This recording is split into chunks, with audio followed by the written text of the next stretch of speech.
Good evening and welcome to South Asia Newsline. I'm Lipakshi Khurana. Here are the top stories we're tracking for you on Monday, the 3rd of September.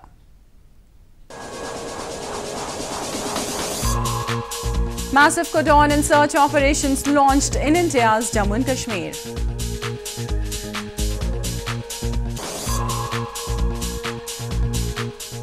US stopped coalition support funds, not aid, says Pakistan's foreign minister.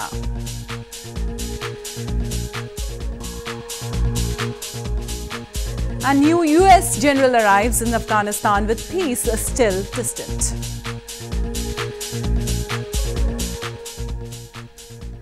And now for all the details. Massive cordon and search operations were launched by security forces in several villages in Pulwama district of India's northern Jammu and Kashmir province on Monday.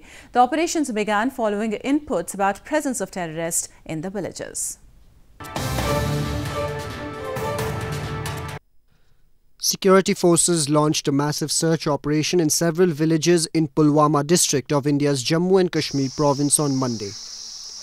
The operation began following reports about presence of terrorists in these villages. There were no reports of any exchange of fire in any of the villages included in the search till last reports came in. This is not the first such operation in the area undertaken by security forces. Known as area domination operations, these are usually undertaken to prevent terrorists from establishing a foothold in the region and force them out of densely populated villages and towns. India accuses neighbouring Pakistan of regularly arming and infiltrating terrorists across the border to spread unrest in the Kashmir Valley. Pakistan denies the allegations. Rains and water released from a dam on River Ganges in India's northern Kanpur city has caused the river to overflow, flooding nearby villages. Authorities have constructed makeshift living arrangements for the affected as normal life has been thrown out of gear.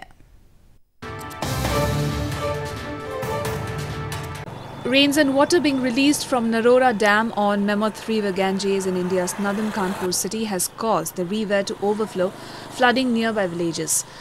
The river that has swelled was following at 114.61 meters upstream and 114.01 meters downstream on Sunday, making it to flow close to danger mark. On Monday, residents were seen wading through flood water as they struggled to carry out their daily activities. Meanwhile, district authorities had set up relief camps to accommodate people and livestock. अभी तो लगभग 1000 लोग हैं जो शिविर की तरफ आए हैं, अपने पशुओं को लेकर पशुओं के लिए जा रहे हैं और अलग व्यवस्था की जा रही है, लोगों के लिए खाने की व्यवस्था की जा रही है। बाकी लोग घरों से निकले नहीं क्योंकि पानी का स्तर इतना ज़्यादा बढ़ा नहीं है, पानी अभी 1 फीट 2 फीट है, तो वहाँ पे सर्वाइव कर। Excessive monsoon rains this year has affected many parts of India. Annual rainfall is essential in India as rains support 2/3 of the 1.25 billion population living in rural areas who rely on farming. But excessive rainfalls cause problems like floods, landslides and waterborne diseases.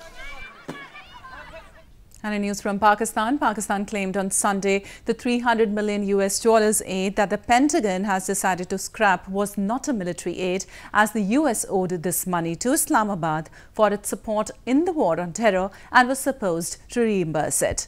Pakistan's foreign minister said the matter would be taken up during US Secretary of State Mike Pompeo's upcoming visit to the country.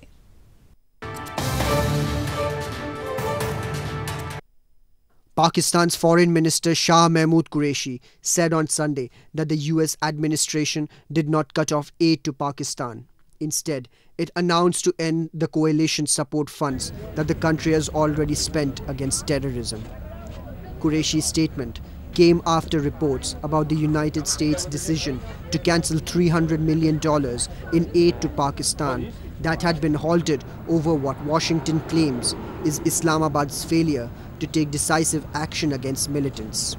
$300 million है, ये aid न थी न है, न ये assistance थी, न ये aid थी. दर हकीकत ये हमारा coalition support fund के मद में ये चीज़ आती थी और ये वो पैसा है जो पाकिस्तान ने अपने वसाइल से खर्च किया है और ये उन्होंने हमें reimburse करना था. It adds to a broader cut to security aid This year, when President Donald Trump accused Pakistan of paying back past aid with nothing but lies and deceit.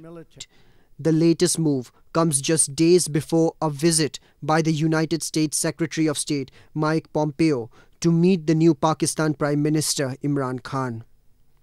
US Defense Chief Jim Mattis told reporters last week that militants will be a primary part of their discussion. Moving on, anti-Pakistan protests were held by Baloch activists in Germany and South Korea on Sunday against persecution of innocent Baloch people by Pakistani army and intelligence agencies. They blamed the Pakistani army operates with impunity in Balochistan and appealed to the international community to intervene. Activists from Baloch National Movement on Sunday held anti-Pakistan protests in Germany and South Korea to raise voice against the human rights violations and the ongoing persecution of Baloch people in Balochistan. The protesters gathered in Germany's Hanover city and shouted anti-Pakistan slogans by calling it a terrorist state. They accused the Pakistani army and intelligence agencies for supporting terrorist groups who are engaged in the enforced disappearances and killings of innocent Baloch people. They also accused the Pakistani security forces of abducting Baloch women and children. The Baloch women are being held in captivity against their will as sex slaves. Over 30,000 Baloch men have been forcibly disappeared and now they are targeting our women. Activists have long blamed that thousands of Baloch political activists and intellectuals have been disappeared and many brutally killed by Pakistani security forces. They have been protesting worldwide to seek help from the international community and human rights organizations. And in news from Afghanistan, U.S. Army General Scott Miller took over the command of NATO forces in Afghanistan on Sunday. The handover ceremony came over at a time when Washington is facing questions over its strategy to force the Taliban into peace talks in Afghanistan.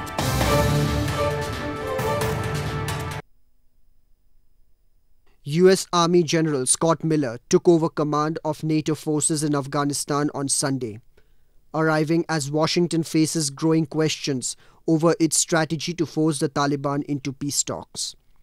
Speaking at the handover ceremony, Miller said NATO forces must continually learn and adapt to the enemy and environment in order to be successful. The United States is now a year into its strategy of stepping up pressure on the Taliban by increasing airstrikes and sending troops to train and advise Afghan forces. To be successful, we must continue to learn, adapt to the enemy, to the environment. There's no room for status quo. We cannot afford to be complacent. We must be wary of bias and easy conclusions. They don't exist here. Like his predecessor, General John Nicholson, Miller spent years in Afghanistan before assuming command of the US and the coalition forces there. He was among the first US troops to arrive in Afghanistan in 2001 as part of the campaign to topple the Taliban following the September 11 attacks in the United States. Tibetans in Dharamshala town of India's northern Himachal Pradesh province marked their 58th Democracy Day on Sunday. Scores of Tibetan people, including members of the Tibetan Parliament, monks, nuns and school children thronged the main Buddhist temple in the town to celebrate the occasion together.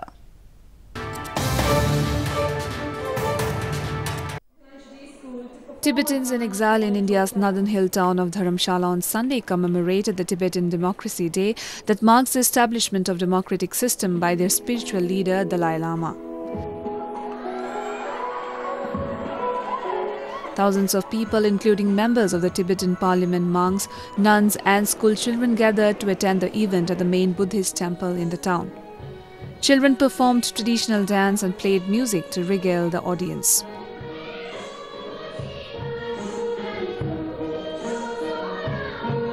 It's the celebration of 58th anniversary of Democracy Day. for the Tibetans, and it's a day when we celebrate not only getting democracy for the Tibetans, it's a day to remember about the rights and the responsibilities one has towards its own nation, towards its own people. So it's a day of celebration and the day whereby we celebrate the kindness of His Holiness' vision for the Tibet to take responsibilities. On this day in 1960, democracy was introduced by the Dalai Lama, and since then Tibetans are electing their members of parliament in exile, Prime Minister and Council of Ministers. In 1959, thousands of Tibetans had fled their land following spiritual leader Dalai Lama to India after a rebellion against the Chinese rule. India is now home to almost 100,000 Tibetans.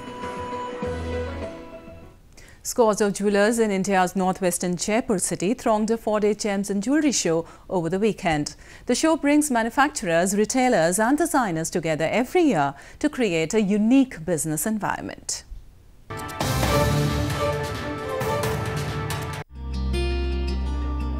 Over 7,000 jewellers participated in the 12 Jewellers Association show organised in India's northwestern Jaipur city for 4 days.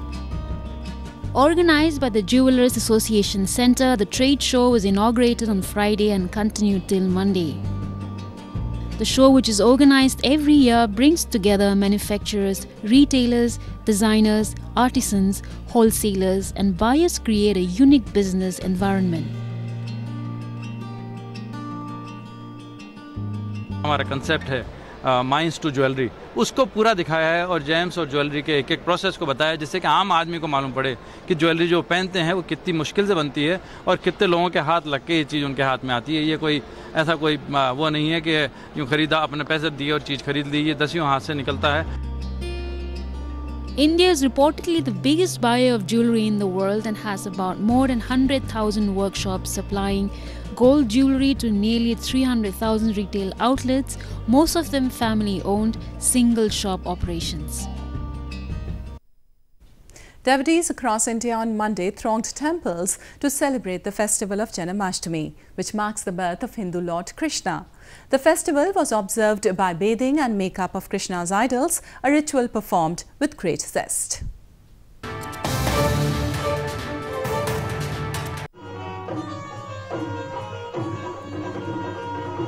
Devotees across India celebrated the Hindu festival of Janmashtami on Monday, which marks the birthday of Lord Krishna. Scores of people in the temple town of Mathura in India's Uttar Pradesh province thronged a temple dedicated to Lord Krishna and goddess Radha for the celebrations. The devotees, including children dressed up as Krishna, were seen dancing and singing religious hymns on the occasion. We've come here to celebrate Krishna's birthday, and how do you find it? It's so amazing, like the energy is amazing. In India's northern Amritsar city, miniature idol of the Hindu god was bathed in water and milk as a part of the celebrations. Bathing and makeup of the god's idol are performed with great zest as a ritual on the auspicious occasion. Thakur ji का स्नान, सारा श्रृंगार वगैरह सब कुछ मैं देखती हूँ। यहाँ पे बहुत ही अच्छा होता है, श्रृंगार भी और स्नान भी बहुत अच्छी तरह से करवाया जाता है। और मैं ठाकुर जी से यही प्रे करूँगी कि जैसे हर साल दिखा रहे हैं वैसे ही हर साल हमें मुझे ऐसे ही दिखाते रहें। Similar scenes were witnessed in Indian capital New Delhi, where devotees thronged temples at the crack of the dawn to commemorate Krishna's birthday. According to Hindu texts, Lord Krishna took birth in human form to kill Kans, the demon king of Mathura city and maternal uncle of Lord Krishna. The festivities climax at midnight, and it is believed that Lord Krishna was born at that hour. Well, that's all we have for you from South Asia this evening. Now our viewers can watch the show on SouthAsiaNewsline.com. You can also visit us on Facebook.com/SAsiaNewsline and follow us on Twitter @SAsiaNewsline.